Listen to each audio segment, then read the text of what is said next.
Salama daholo! Ela heltikesina video dia androany resaka maquillage ihany no ataontsika satria hoe hitako nahaliana be anareo le tuto kely na make-up du jour iny. Dia androany kosa mitovitovy amin'iny ny ataontsika fa amin'ny alalan'ny produit avy eo amin'ny Flormar izay vao hitako voaingana koa dia tiako ampiseho anareo hoe ohatrany ahoana sy inona avy no nalaiko tao amin'izareo. Dahoary!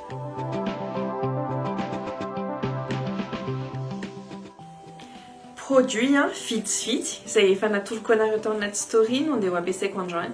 Izany hoe nanomboako azy dia ity gel nettoyant ity pour visage zany gel Flormar le izy dia gel doux satria ny peau sensible no sady maina dia izany hoe ilay normal sy peau sèche zany no nalaiko.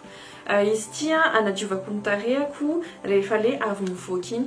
Araka ny lazaiko anareo matetika dia ny hoe rehefa mody avy any ivelany dia mila manasa tarehy foana alohan'ny atory satria miangona eo amin'ny hoditritsika ny vovoka, ny pollution sy ny hatsembohana sy ny zavatra rehetra ohatr'izany. Noho izany dia mila diovina. Ity zany no ampiasaintsika voalohany.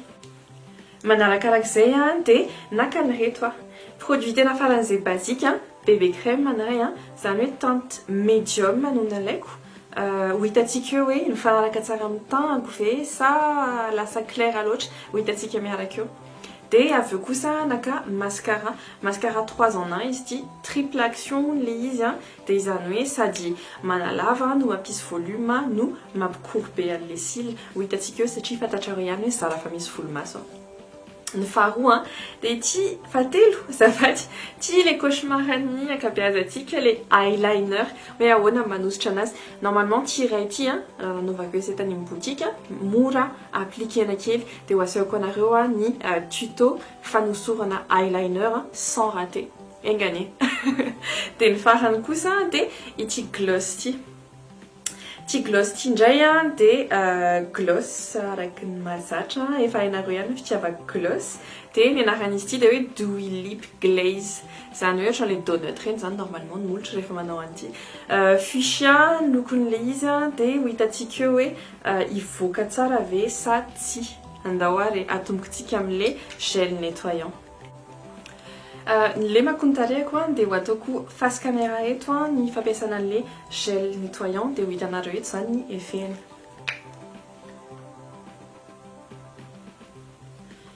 Ohatr'izao ny texture an'ilay izy tena gel tokoa. Dia petite quantité no hosorako.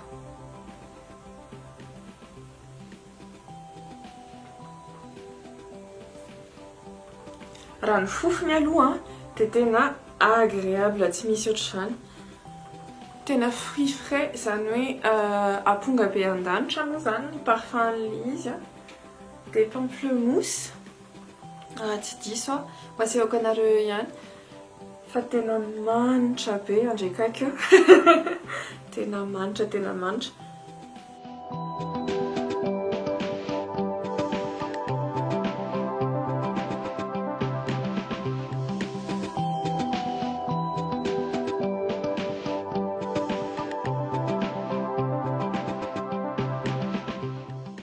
Zay kosa angamba andeha ho rinceko hors caméra le izy dia heverina aminareo eto indray. Fokobana le izy hitanareo amin'izao ny tarehako hoe madio be dia ho tamponena tsy moramora amin'ny serviette madio le izy mba hanamaina anazy.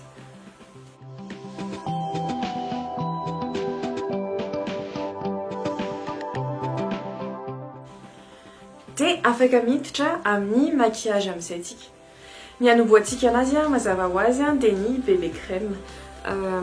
Raha ny fahitako anazy eto amin'ilay packaging aloha mety ho clair loatra ho an'ny teint izy ity dia ho andramantsika eto zany.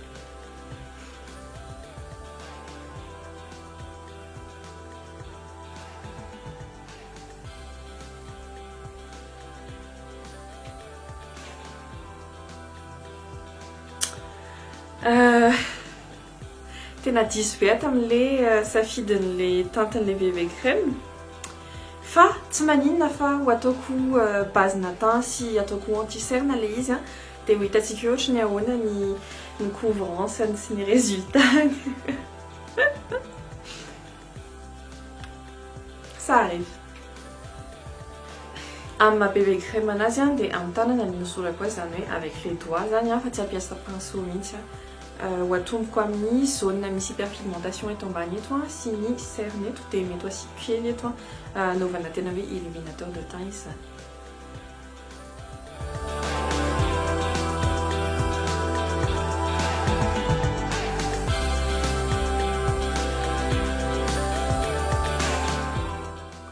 Ny spécificité an'ity bébé crème ity rehefa namaky an'le les cubes dia tsy misy menaka izy ity sans huile dia noho izany ho an'ireo manana peau grasse zany tsisy atahorana izy.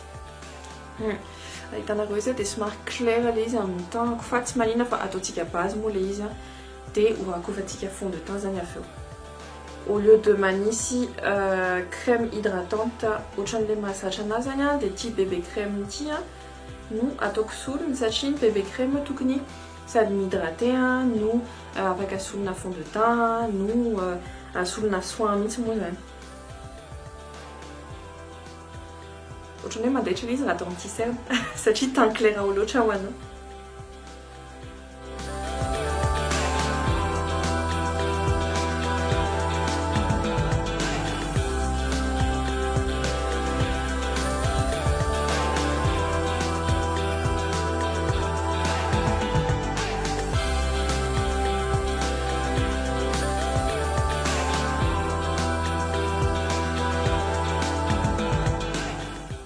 Tsy ampiasa amin'ity cerne mihitsy zany amin'ity vidéo ity fa ity bébé crème ity no dia ataoko solony. Dia hoafeniko daholo le ohatran'ny hyperpigmentation kely eto amin'ny molotra. Iny anie mba hanafina azy.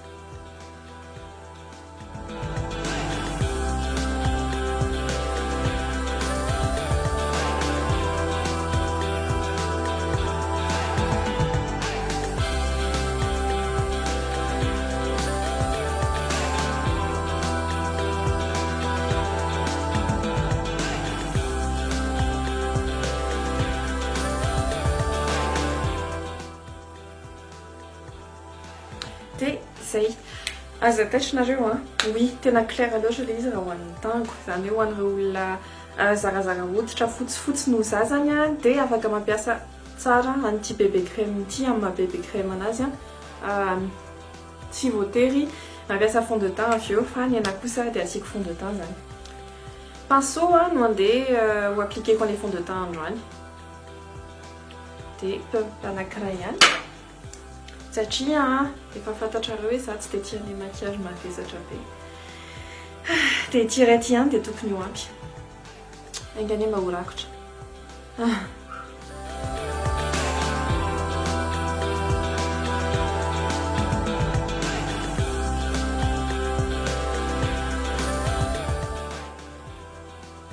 Ahoana ny fahitanareo azy? Rakotra sady lasa lumineux kokoa. Ny teintko rehefa nisy an'le base tao ambany raha hitanareo ny différence.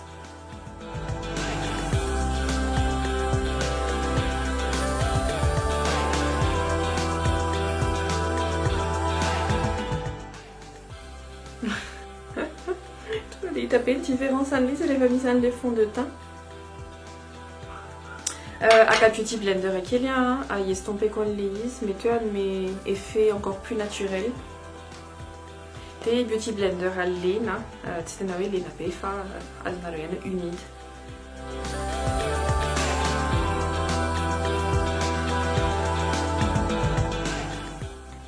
Raha ny fahitako azy aloha dia efa mivoaka tsara le izy. Tsy ahoana ho izy nareo? Adiniko ny nanao an'ny volomasoko. Raha ny volomaso indray dia ho atoroko teknika anankiray hafa nareo androany. Tsy ampiasa eyeliner tsika dia tsy ampiasa crayon tsika fa ampiasa fard à paupières maintimainty.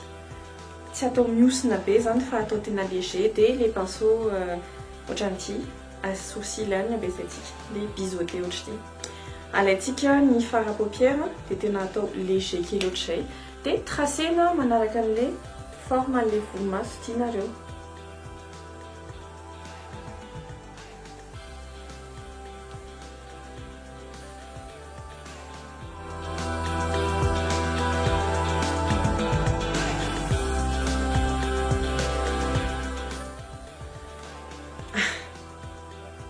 dia otrehany koa ny ilany tsy mila be dia be.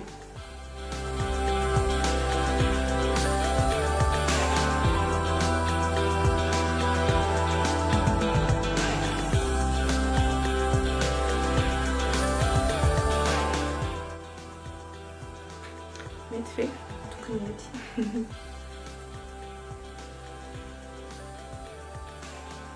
Rehefa vita zay dia hiditra amin'ny ilay cauchemar antsika vehivavy le eyeliner.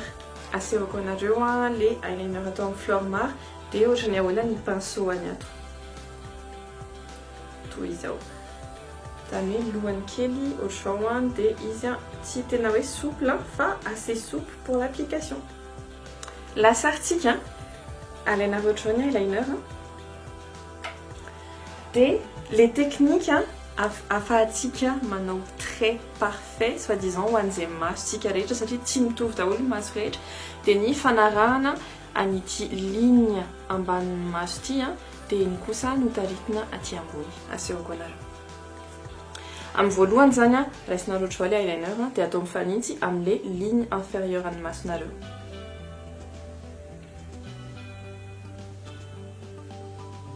Dia io zany le trait ho arahana.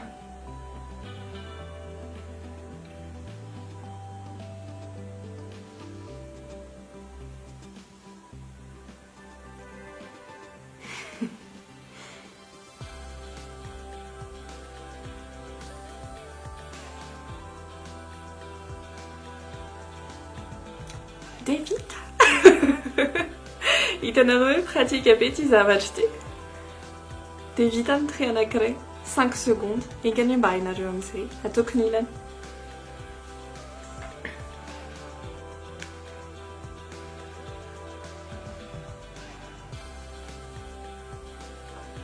Averiko ihany ty trait ambanin'ny masonareo ity no arahana miakatra ohatr'izao dia iny no manome an'ilay ligne. Ninina masonareo dia izay andramana.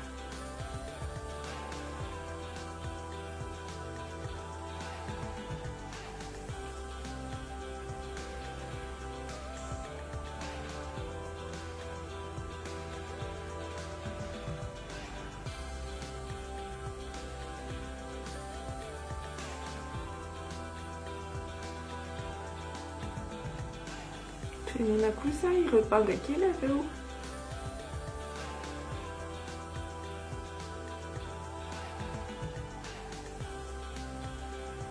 Dia vita. Ahoana ny fahitanareo azy? Mety sa tsy mety? Ty eyeliner ty mat. Zany hoe amin'ny voalohany izy rehefa manao application nareo dia ohatrany hoe mangilana fa rehefa maina kosa izy dia mata tanteraka. Efa nazavaiko nareo hoe ny eyelinerako ny anaty tsy taritiko makaty anatiny fa les côtés extérieurs ihany, zany hoe manokatra an'ilay maso ny zavatra tedaviko fa arakaraky nareo ihany io. Misy manohy hatraty dia asiana mitarika kely iny manome ohatrany maso tsaka dia tsara be koa iny fa ny androany ataoko an'izay farany tsotra ny anahy. Mety dia anao contourina kely fotsiny amin'ny takolaka amin'ilay même pinceau nanaovako fond de teint teo fa ohatrany eny asy kely fotsiny. Ny contourina koa aty ambony aty. Zany hoe mampiakatra an'ilay trait zany.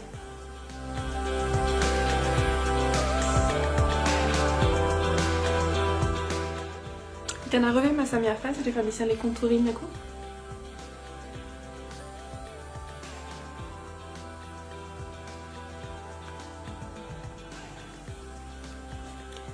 Zay.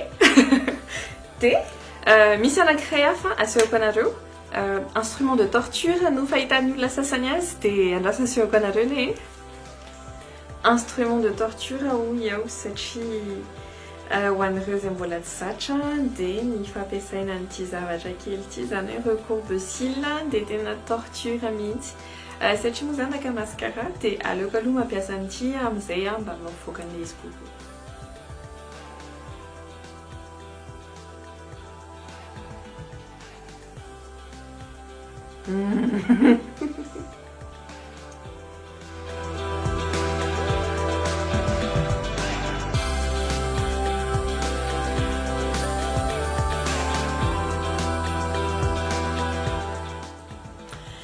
Iditra amin'ny mascara an'izay mascara Flormar ihany le izy dia araka ny lazaiko tamin'ny voalohany teo dia 3 en 1.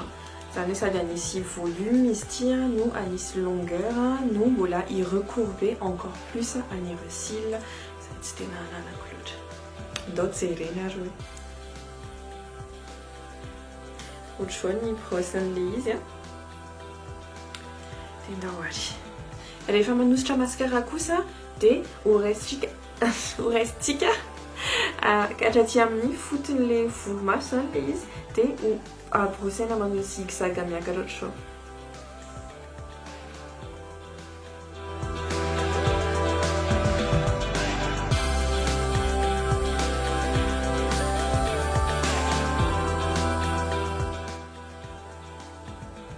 Raha ny resaka longueur aloha dia tena hitako be mihitsy les différences an'le taux naturel sy ilay izy misy produit zao tsy haiko raha hitanareo eto misy eto tsisy.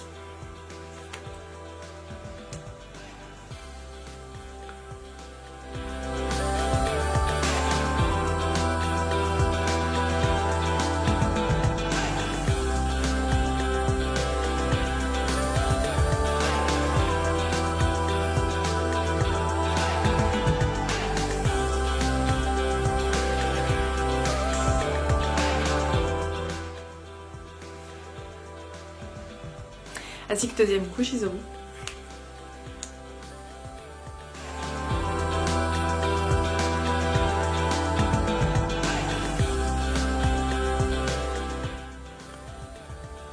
Impressionné kely am'le mascara satria tena tsy mamela paquet mihitsy le izy na dia averimberiko foana ary. Wow.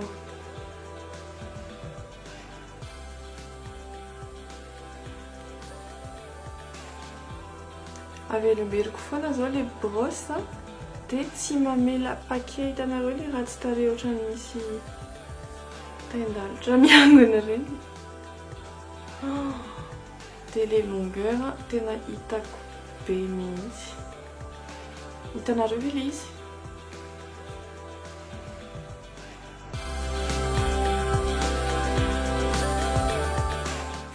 Sara fa misy volomaso fa jerenareo ny mahasamihafa izy.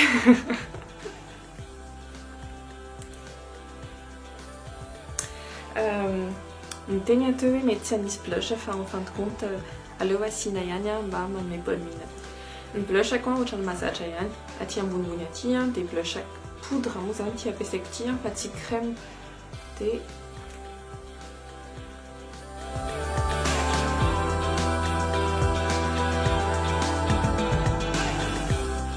hitanareo zany dia mahasamihafa azy.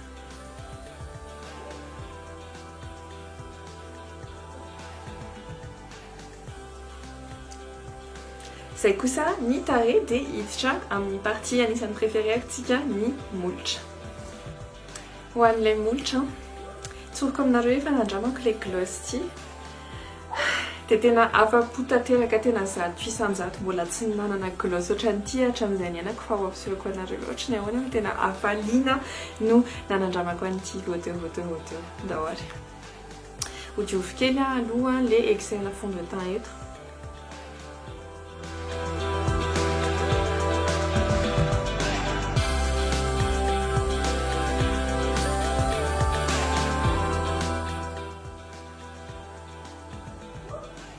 Ity gloss ty ny référence vient des Expressive numéro 10 Flormar Dewy Lip Glaze dia efatiandra jerenareo.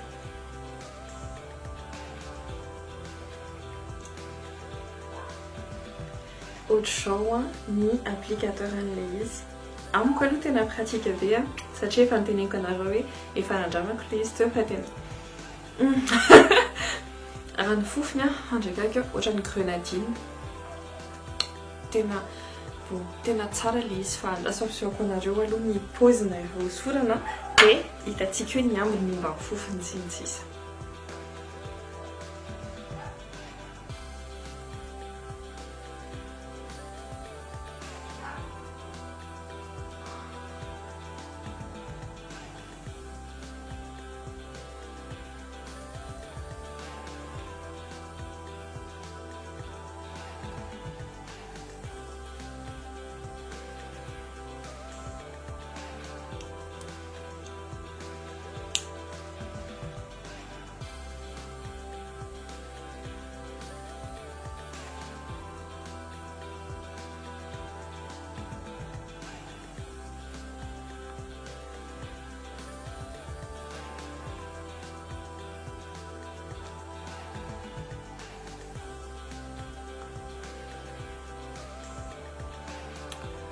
Hitanareo amin'izay hoe ny tiako tenena.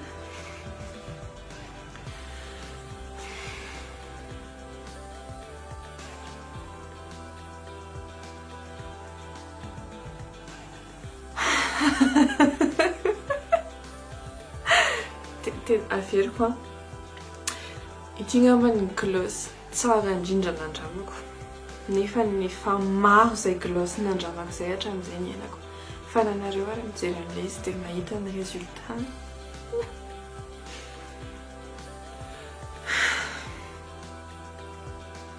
Eto tsika mandinika eto.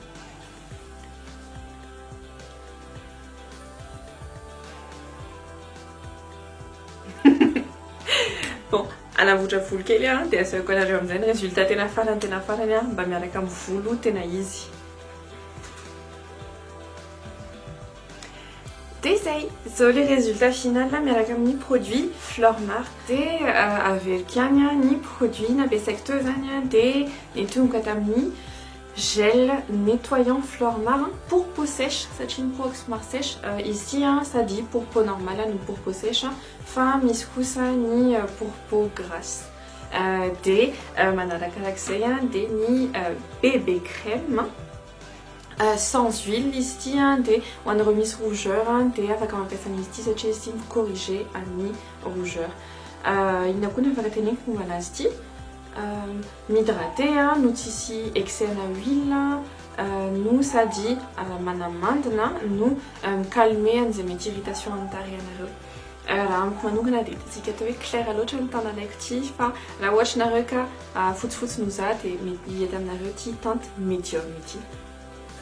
Manarakarak'izay kosa dia ny eyeliner dia ity anankiray ity.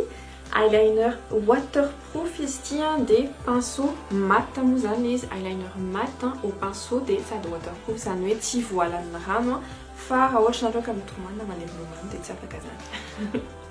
Dia aveo kosa nampiasa an'ilay mascara 3 en 1 an'ny Flormar foana mascara 3 en 1 sady micourber an'ilay cils no manome volume no manome longueur.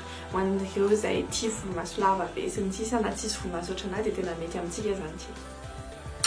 Dia ny farany ny préféréako dia ilay gloss Dewy Lip Glaze référence numéro 10 expressive ny anarany dia ity hitanareo ity fa ny ohatra ny fuchsia izy dia hitanareo hoe mety be amiko.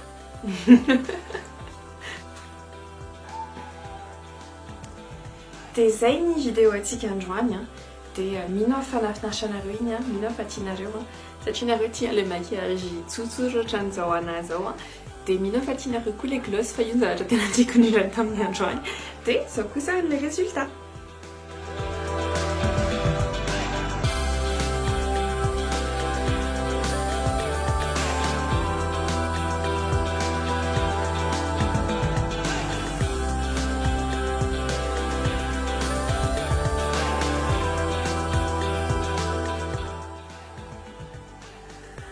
Dia izay no mamarana an'ity vidéo ity dia misaotra anareo foana manaraka ny petsy dia misaotra foana amin'ny fitiavana rehetra izay zarainareo amiko any anaty commentaire sy ny sisa dia manaraka indray dia ataovy anaty commentaire foana ny zavatra tadiavinareo na momba ny volo na momba ny maquillage na momba ny resaka hoe développement personnel koa dia ho ataontsika vidéo manaraka dia manaraka indray dia mahaiza mitsinjo ny tena dia mahaiza mitsinjo ny hafa.